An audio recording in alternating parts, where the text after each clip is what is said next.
I loved Dandadan, I really did.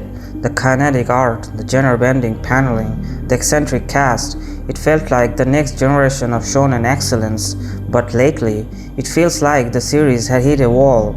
Today at Mindcraft Studio, we are digging deep into why Dandadan feels like it's lost its way after the Danmara Arc. Warning, massive spoilers ahead for the latest chapters. If you are an anime only, turn back now.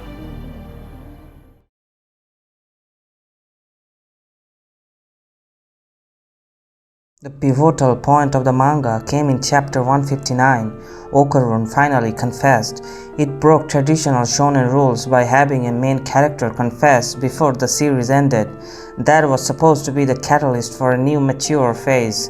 Yet 75 chapters later, we are still stuck in a loop. Instead of leaning into that development, the story hit the brakes.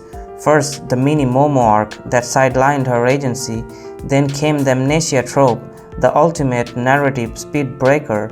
When you use Amnesia, you are hitting the undo button for the 200 chapters of bonding. It invalidates the Momo-Okarun dynamic by turning their relationship into a one-sided struggle. We know she will eventually remember, so why use such a cliché plot device? It's not moving the plot forward, it's stalling. It feels like the author didn't know how to write a post-confession dynamic, so he chose the easy way out, forcing a love triangle that feels manufactured rather than organic.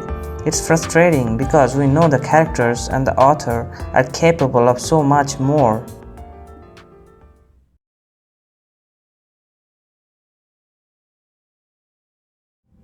What's truly painful is seeing how the main characters have been flattened. They have lost their agency to the needs of the manufactured drama. Look at Gigi. He used to be the bro, the funny eccentric guy who kept the group together. Seeing him use someone else's temporary loss of memory as an opportunity to swoop in feels predatory, especially since he knows how Okarun feels. It turns a lovable character into a generic obstacle. Then there is Ira. Her pursuit of Okarun was always a secondary trait, but now it's all she does. And Okarun, his journey was about finding self-worth. Now every time he sees Momo with Gigi, he retreats into a shell of self-loathing. He doesn't set clear boundaries with Ira either, as if he's lost his spine. It feels like his evolution from a shy nerd to an individual who can hold his own ground never actually happened. And Momo, she was defined by her street smarts and ability to see through deception. Seeing her act petty and irrational, refusing to listen to Okarun, feels like a betrayal of her core personality. The old Momo would never have judged a book by its cover like she does now. Again, it's like the author has forgotten that these characters are supposed to be more than just their romantic fixations. They have lost their identity, and in the process, they have lost their soul that made Dandadan stand out from the rest of the pack.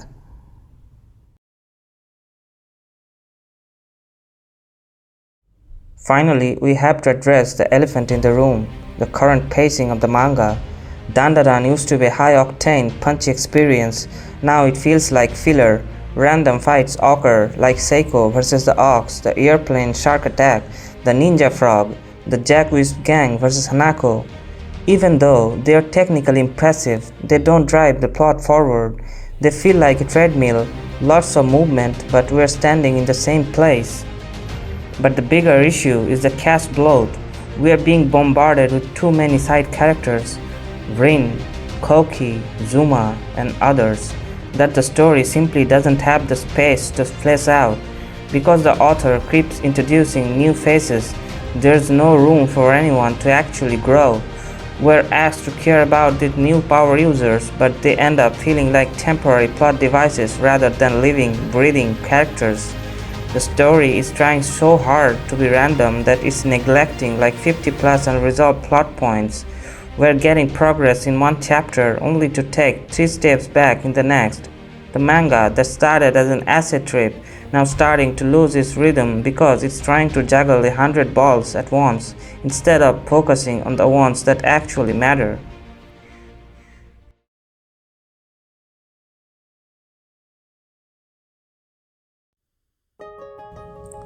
Look, I love the series. That's exactly why this hurts. It's painful to see a manga with this much potential falter like this. The art and the storyboards are still top tier, but the soul that made Dandadan special is fading under a mountain of gimmicks and regression.